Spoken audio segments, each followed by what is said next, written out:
Per analitzar a fons l'augment de l'extrema dreta i dels populismes a Europa, tenim amb nosaltres a Jordi Baquer. Ell és columnista i director de l'Open Society Initiative for Europe, una fundació impulsada per George Soros, implicada especialment a la consolidació de la democràcia a Europa. Jordi Baquer, bona nit. Hola, bona nit. Gràcies per estar amb nosaltres. Per què puja tant aquest cop l'extrema dreta a Europa? Home, arribem a eleccions després de 5 anys de crisi, arribem a eleccions en un moment complicat en els panorames nacionals on les popularitats dels governs són baixíssimes. El govern de França, per exemple, té una popularitat molt més baixa que qualsevol registre històric i amb moltes ganes per part de l'electorat de castigar els governants per les polítiques que s'han dut a terme.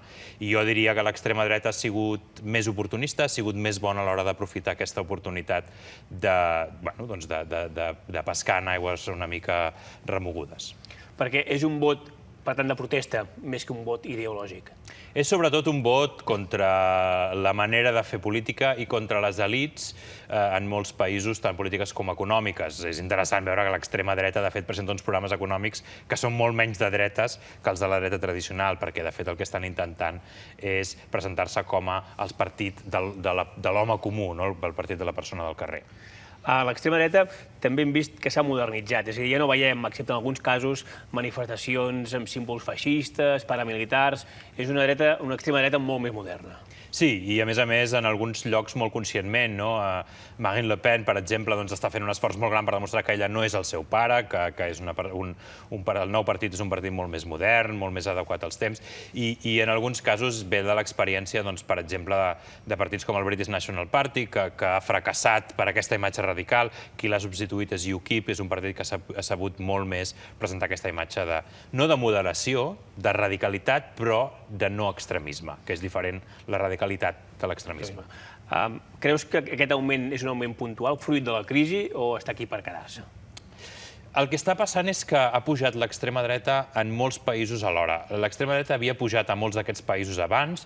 Àustria és una història que ja ha fet de fa molts anys, també a França o a Dinamarca. A altres llocs és nova, per exemple a Suècia.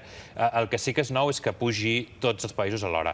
Jo penso que es desinflarà irregularment, però que la presència d'un gruix important de l'electorat i dels representants polítics que representa la sensibilitat d'extrema dreta durarà uns anys, no s'acabarà el dia després de les eleccions, ni d'aquí 5 anys quan torni a haver-hi eleccions europees.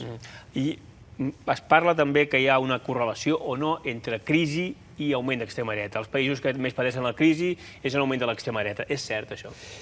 Aviam, no hi ha una correlació perfecta, ni molt menys. Hi ha alguns països on això es dona i és molt clar. Hongria, que va ser els primers països que va tenir la crisi, doncs és un país on va pujar molt l'extrema dreta i fins i tot on, de fet, el partit que governa, que no és d'extrema dreta, és de dreta teòricament moderada, s'ha radicalitzat molt.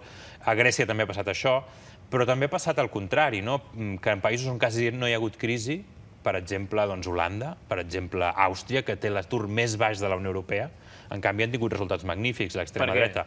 Doncs perquè l'extrema dreta no és només sobre la crisi. Té a veure amb temes d'identitat, fa servir el discurs sobre la immigració, el discurs sobre Europa, el discurs sobre la corrupció, és un discurs sobre el que també es construeix l'extrema dreta en alguns països, i senzillament ens hem pensat que la gent, només per fer-se pobra, es convertiria en gent que es dedicaria a odiar els altres, es dedicaria a ser més racista. Això no ha passat a Irlanda, no ha passat a Portugal, no ha passat a Espanya, que són 3 dels països més durament afectats per la crisi. I per què creus que són tan hàbils també a l'hora d'utilitzar Europa i la Unió Europea com una eina política, i en aquest cas criticar-la per guanyar vots? Doncs perquè a vegades ens pensem que els partits d'extrema dreta són molt ideològics, i que són uns partits que tenen molt clar el que volen.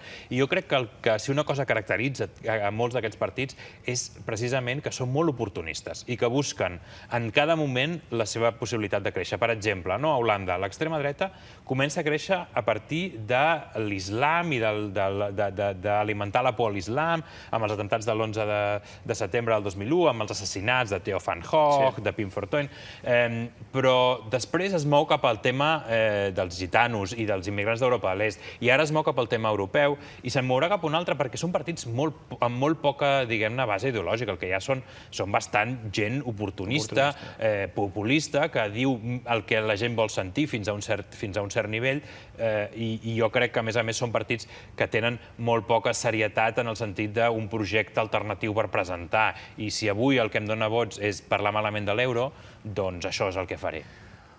Si podem mirar ara en quins països, segons les enquestes, l'extrema dreta i els populismes tindran més vots en els resultats d'aquestes eleccions europees. Poden arribar a guanyar almenys en 4 països, com veiem a França, amb el Front Nacional, que multiplicarà per 5 el número de vots.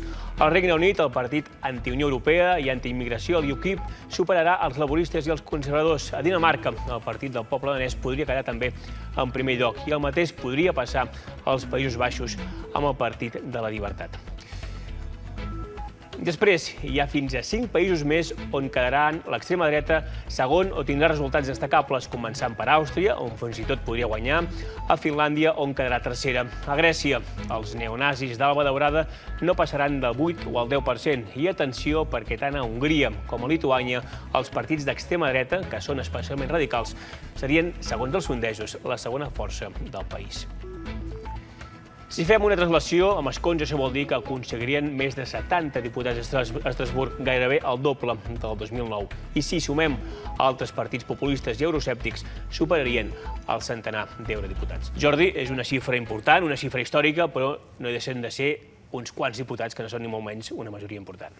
Efectivament, no és que la majoria del Parlament Europeu de cop i volta serà euroscèptica o serà fins i tot extremista. El que sí que està passant és que la combinació del creixement d'aquests partits amb la deriva cap a posicions més euroscèptiques de partits tradicionalment més moderats, com havien sigut els Tories britànics, com més recentment està passant amb el Partit Conservador a Hongria o la Forza Italia de Berlusconi, sí que ens donen que hi ha tot un moviment general cap a aquestes posicions més crítiques amb la Unió Europea. I quin impacte pot tenir això a l'hora de legislar al Parlament Europeu? Doncs poden passar coses com ara que en algun moment determinat els partits més proeuropeus hagin de fer pinya tot i haver-se estat barallant durant les eleccions, que socialistes i conservadors es vegin obligats a vegades a haver de votar junts perquè tinguin un bloc euroscèptic bastant gran a davant. Però en general, si veiem el que han fet fins ara els partits d'extrema dreta, bàsicament, quan van al Parlament, fan servir el Parlament Europeu no per aprovar legislació, ni tan sols per aturar la legislació, són els que menys hi van. El partit de tot el Parlament Europeu que menys assistència té de mitjana és el UKIP, el UK Independence Party. I bàsicament ho fan servir com a eina de propaganda. Els vídeos que registren les seves intervencions els pengen a YouTube i és una mica la manera en què ells aprofiten el Parlament Europeu. Segurament també sortirà un dels resultats d'aquestes eleccions és que hi haurà, potser no en el Parlament Europeu en si, però sí que hi ha una tendència a que Europa a poc es va dretanitzant. L'extrema dreta guanya poder i la dreta potser també va escolant cap a posicions d'extrema dreta. Ho podem afirmar, això? Mira, passarà una mica de tot, perquè per una banda el principal perjudicat d'aquestes eleccions, segons els sondejos, són precisament la dreta moderada, la tradicional. Són els que més escons perden, segons aquestes previsions. I a més, dins d'aquesta dreta tradicional, com deia abans, alguns se n'estan anant cap a la radicalitat. El propi Berlusconi, amb el seu partit, han agafat una línia molt antieuropea, quan la dreta italiana mai havia sigut antieuropea. Però, per altra banda, és cert que quasi tot el que perden se'n va a la dreta més radical, però hi ha una part que, de fet, també l'aprofiten les coalicions més, o bé els liberals, o bé els socialdemòcrates, o bé els verds, o l'Esquerra Unida Europea, i que si sumem els blocs, la dreta en si no creix. El que passa és que la dreta que queda és una dreta més radicalitzada que la dreta que hi havia abans, i això, a falta de la confirmació del dia del vot, sembla que realment sí que ens passarà. Ens trobarem una dreta, no en temes econòmics, però en temes socials, més dretanitzada. I encara una última pregunta. Qui creus que són els més vulnerables per aquest augment de l'extrema dreta Europa. Home, en aquestes eleccions els que han sigut una mica el boc expiatori han sigut dos grups molt clarament. Són els emigrants europeus en altres països, romanesos a Itàlia, polonesos a Regne Unit, etc. Han estat molt en el punt de mira. Espanyols. Sí, espanyols, cada cop a més països, grecs, etc. I l'altre grup que ha estat molt al punt de mira són els gitanos. Els gitanos a Europa de l'Est tradicionalment havien sigut objectiu de molts atacs, però en aquest cas també a Europa de l'Oest, a Itàlia, a França, a Regne Unit estan en primera línia dels atacs d'aquests populistes xenòfobs que estan creixent.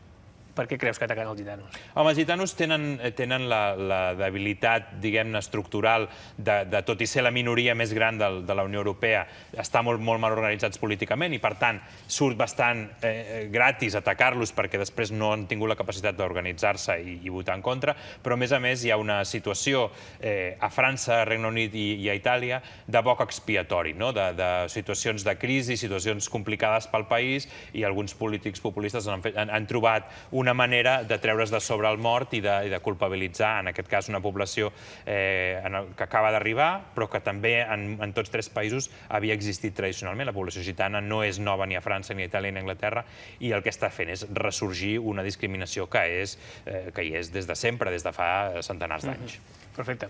Jordi Baquer, moltes gràcies per estar amb nosaltres aquí al Món 324. Gràcies a vosaltres.